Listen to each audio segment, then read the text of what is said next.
Welcome back to the page. Today we'll be reviewing something pretty quick, but I thought we should touch up on this. I don't think it's gonna stay in our inventory long. It's a 2016 AMG GT Coupe. And the reason why we're shooting it here is because right beside it, we have a 2011 SLS. So the SLS is the vehicle with the gull-wing doors, the famous gull-wing doors.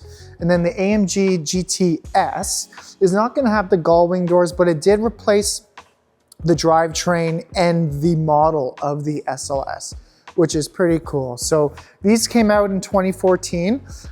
You can get ceramic braking, carbon body. This vehicle is a GTS, so it doesn't have any of that, but for the bill, it checks a lot of boxes.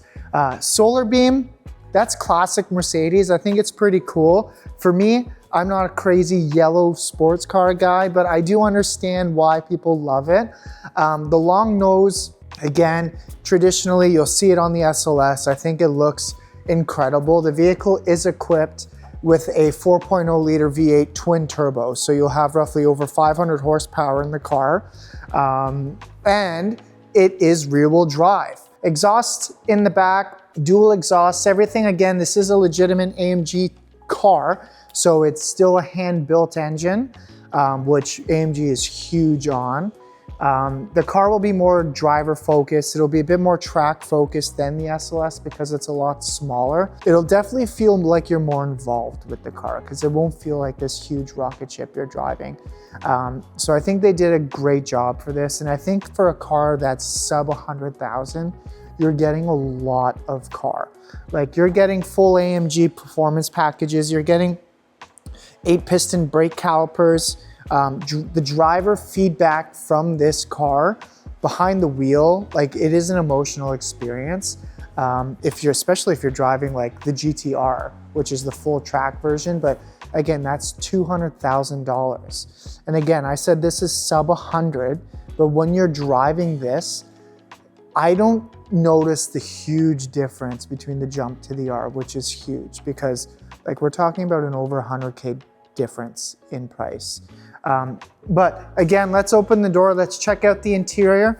The cool thing about these cars is you'll see everything looks pretty analog, like the steering wheel, all the buttons, even the ignition button. I thought that was pretty cool because they kept that from the SLS. And again, this vehicle is pretty much what replaced that platform. So it is very similar. To put the car in drive, you still have to push it back, which I do like. So it kind of gives you like, all right, we're putting it in, everything is electronic now. So again, this would be a good option if you kind of hate that technology, but I'll hop on in and I'll go over what it has to offer. All right, we're inside. Again, these aren't bucket seats, but they definitely feel like the bolstering in this, like I feel sturdy. Alcantara steering wheel, you do get that in the GTS. There's a GTC, which gives you the suspension that you'd receive in the R, but the same performance from the S. So again, that car would probably feel like more track focused than this because this would be more like your daily version of that car.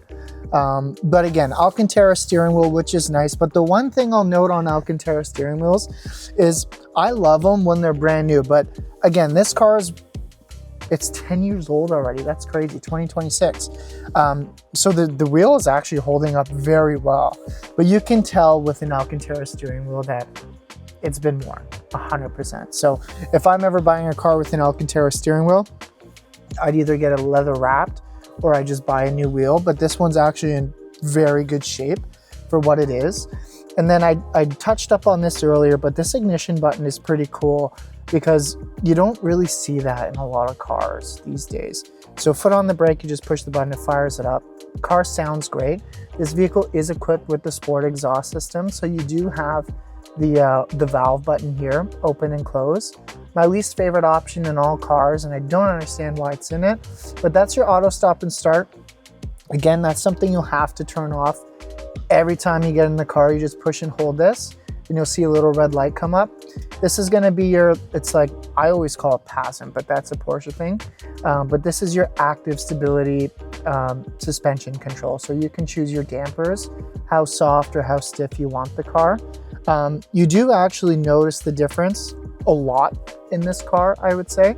So if you're in Sport Plus or in Sport, like you do feel the road a lot more. than you would in sports. So that is nice, because when you're in a driver-focused car and you want to feel the road more, you want to feel a bit more engaged, you have the ability to do that just by pushing this button.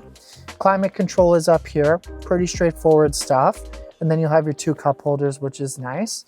I think Mercedes does a good job with the touchscreen, because it's not a full screen like their newer models, or even in all their sports cars right now. Like, this would be a huge cluster. So I kind of like this era of Mercedes, because I have my tach, speedometer, I have a little digital screen in front of me. It's not this huge touchscreen that goes across the whole dash. So I do wish they would revert back to this, because if you're a car guy, like, I appreciate technology, but I want to feel like I'm in a car. I don't want to just see a bunch of touchscreens and cool and touch all these, watch TV or whatever it is on my touchscreen. Like, I want to be behind the wheel. I want to downshift, upshift. I really want to feel the car. And I feel like the previous era of cars really checked all the boxes for that. So again, Mercedes, I know my opinion doesn't matter to you, but if you can go back to this for the people who actually care about cars, that would be great. Let's pop the hood. All right, let's take a look at this handcrafted AMG engine. So it's a 4.0 liter V8 twin turbo. What does that even mean? We got 503 horsepower. And again, look how huge this engine bay is. Like, it is massive. And 503 horsepower to the rear wheels on something like this, like, you're gonna notice a lot of play in it. And if you're a driver and you like cars, losing the back end can be scary, but it's also very exciting. But you can do that in the car. Traction control you can turn off. Again, depends how comfortable you are driving. I wouldn't ever recommend turning it off unless you're really comfortable with your car. I would love to try it in something like this, just to see how you can catch it and how the vehicle responds to pushing the power, pretty much. But yeah, that's pretty much it. There's nothing else to really cover on it. For the money, I do think this is probably one of the best sports cars you can buy.